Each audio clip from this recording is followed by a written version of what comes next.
I'm Chris Wallace, and this is Fox News Sunday. On the steps of the Lincoln Memorial, thousands gather for a rally to restore honor to America.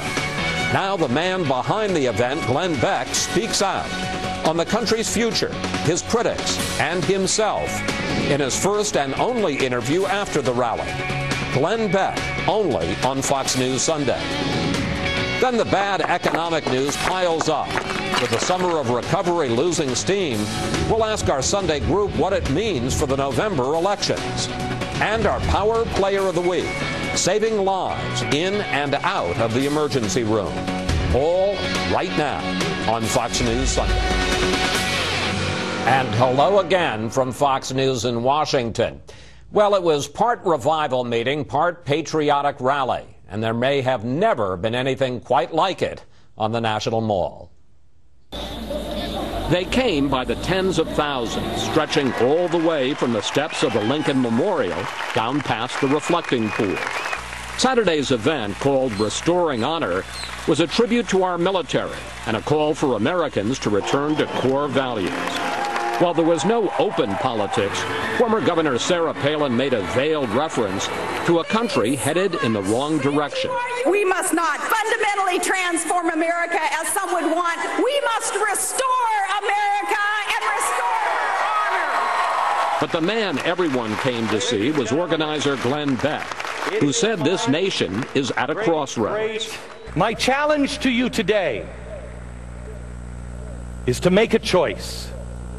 Does America go forward and the American experience expands, or does the experiment fail with us? When it was over, we sat down with Beck for his first and only interview after the rally. Glenn, welcome to Fox News Sunday. Thank you. What does this day mean? The tens of thousands, perhaps hundreds of thousands of people who attended. What's the message of the day? Well, if it's just a message for the day, it's pretty meaningless. But if it is the line I actually cut from the speech was the last line, that we're 40 days and 40 nights away from fundamentally transforming the United States of America. If people awaken and turn around and see that we have lost our way, and they do something about it in their own lives, not through politics, but in their own lives, then it's an important day. Otherwise, it was just a nice day out in the sunshine. I want to talk about this exact point that you're just mentioning. You talk about miracles. You talk about an end to spiritual darkness. You talk about America turning back to God. Do you feel that you have a role, and I mean this seriously, do you feel that you have a role in trying to save this country? You don't? No, I just ask questions for a living. I forgot I was with an actual journalist. I think, Chris, that every American should feel that way. Whether you, because you're a journalist, you shouldn't become an advocate. I'm not a journalist. I think every American has a role in saving this country. Whether you're Democrat, Republican, Independent, doesn't matter. We all know the country's in trouble. We may disagree on how to solve it, but we all know the country's in trouble. And I've come to the place where I believe that there's no way to solve these problems, these issues. There's nothing that we can do that will solve the problems that we have and keep the peace unless we solve it through God, unless we solve it in being our highest self. And that's a pretty tall order. You say, and you emphasize, that there would be no politics in this rally, and there really wasn't. But the fact is, and I say this as somebody who's been in Washington for 30 years, that may be a plus or a minus, that when you have a crowd as big as you had today, that makes a political statement. In the context of the November elections that are coming up, what do you think the challenge is to our political parties? What was the message that those tens of thousands, hundreds of thousands of people who came to watch you, what were they trying to tell our leaders? I don't know what they were trying to tell the leaders. I know what the message that I think to get, I mean, look, we'll have aerial photography here shortly on the numbers, but I can tell you that it was in the hundreds of thousands. I've heard, let's be on the low end, 300,000. It may be as high as 650,000. But there were hundreds of thousands. You don't get that many people to come to Washington and stand there and have that kind of a moment without signs, without any political messages, for no reason. You don't do it because they're happy about things. That's what the politicians, the first message they should get. People aren't really happy with things. A good number of people are not happy with the direction we're going. The second message they should get, politicians, is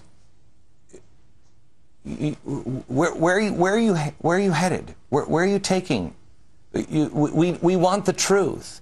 Americans just want the truth, and that's why I said in the speech, demand the truth from yourself first before you demand it from someone else. You've got to demand the truth from yourself, and that's what I challenged that group to do. What message they were trying to send, you'd have to ask them. The message I was trying to send was, be your highest self and stand in the burning bush, stand in the fire, because that's the only thing that's going to save us.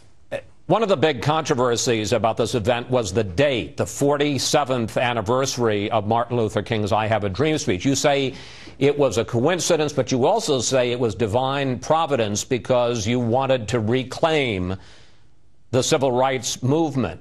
Reclaim from whom? Reclaim from what? How about who is reclaiming? People of faith. Reclaiming from politics. I've read headline after headline after headline this week that the damage that I have done to racial politics.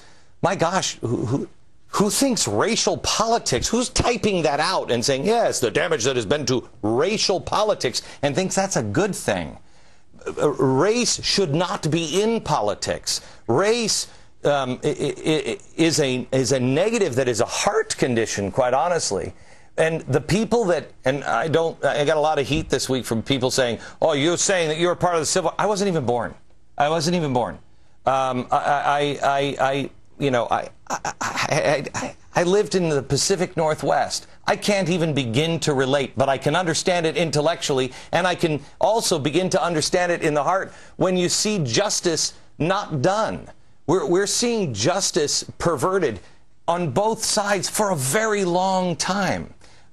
Reclaim the civil rights, meaning people of faith that look at equal justice and look at every man the same. That's who needs to reclaim it. Not the politicians, not the parties, not white people or black people. But Glenn, people of faith. But Glenn, the civil rights movement always had an agenda beyond just equality, beyond just, quote, justice. The full name of the march 47 years ago was the March on Washington for Jobs and Freedom. One of the speakers at the event was a labor leader, A. Philip Randolph, who talked about the injustice of people who live in poverty. John Lewis, then a student, now a congressman, said this at the event: we need a bill that will ensure the equality of a maid who earns $5 a week in the home of a family whose total income is $100,000 a year. The civil rights movement was always about an economic agenda. Well, you know what, Chris? I think that is part of it, but that's a part of it that I don't agree with. I think the bigger part, the thing that we fail to recognize is the racial politics. The real agenda should be equal justice, an equal shot. The dream was judge a man by the content of his character, not the color of his skin. That's something that everybody can take part in. And I don't know if we've actually done that. We're certainly not doing that now with the Justice Department. When you look at somebody, the Black Panthers, and they are standing at the doorway, African Americans who experience that themselves should be equally outraged. And when you see that happening in a community and somebody is intimidating black voters, you should be equally outraged. Those are the main principles. Now, how we govern, that's... Let me ask you about that, though, because Martin Luther King was assassinated when he was leading the Poor People's Campaign. He advocated what he called an economic Bill of Rights, guaranteeing everyone a job. I mean, you may say, well, that's not your civil rights movement, but it was Martin Luther King's. Well, I'm not Martin Luther King. Martin Luther King would have to stand for Martin Luther King. Let his words stand where they are.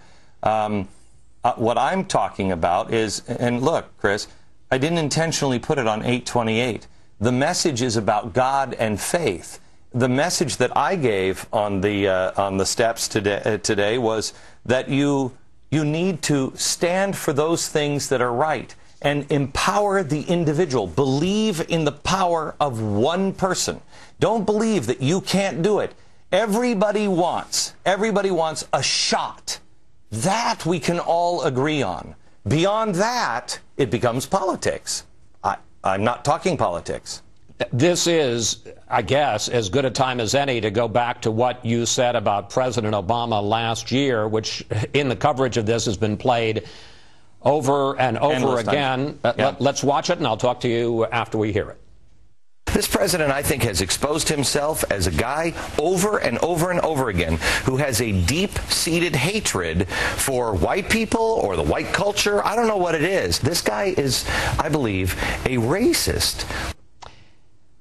Question. After that, do you have any credibility talking about reclaiming the civil rights movement? Okay.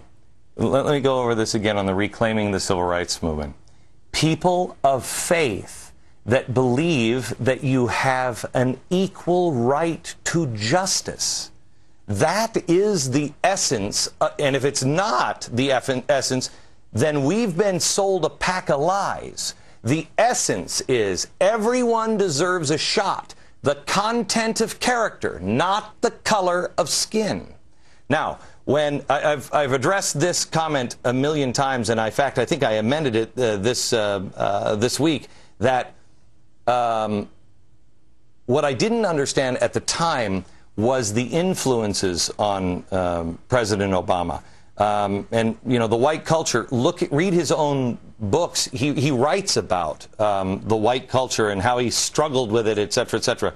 But I didn't understand really his theology. His viewpoints come from liberation theology. That's what I think at the gut level I was sensing. And I miscast it as racism, and really what it is liberation theology. Do you? I know you've said it, but I mean, do you? And in this context, in this forum, do you regret having called him a racist and saying he had a deep-seated hatred for white people? Of course I do.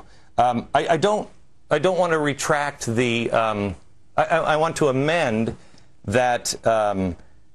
I think it is much more of a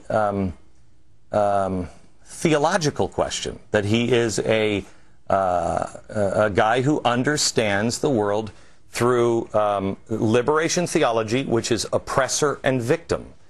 Racist was, first of all, it shouldn't have been said. It was poorly said. It was. I have a big fat mouth sometimes, and I say things, and that's just not the way people should behave. And it was not accurate. It is liberation theology that has shaped his worldview. Let me ask you directly about that, because, you know, the central message, I'm telling you what the central message of your event was, but the central message was that we need to return to God. We need to get straight with God individually, and that's going to help us as a nation. You said recently that the reason that a growing number of Americans don't think President Obama is a Christian is because they don't recognize the faith that he's practicing, and in fact, you even called it a perversion of the gospel of Jesus Christ. And you know I respect you, and I say this affectionately, but who made you the God Squad?